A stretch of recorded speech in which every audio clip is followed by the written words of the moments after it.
It has been more than 2 months since a massive sinkhole swallowed up 8 really great-looking cars at the National Corvette Museum in Bowling Green. For the first time today, the public was allowed inside to get a look at that 40-foot wide and 60-foot deep hole.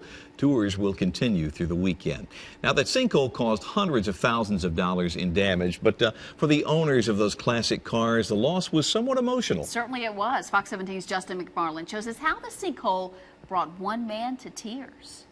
Oh, I've cried like a baby. I have no problem admitting it. Kevin Helmintoller is emotional when talking about the loss of his 2001 Corvette.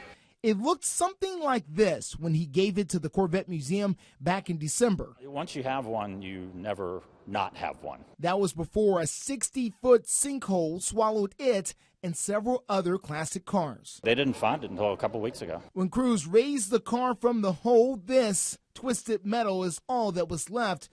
It was valued at $125,000. I was here 3 days after the sinkhole, and I was here the day they pulled it out, the 2 days they pulled it out.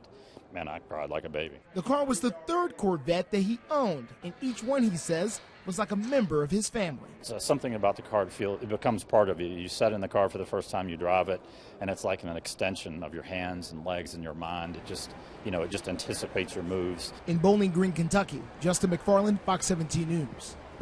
Well, even though that Corvette is totaled, most of the other cars can and will be restored.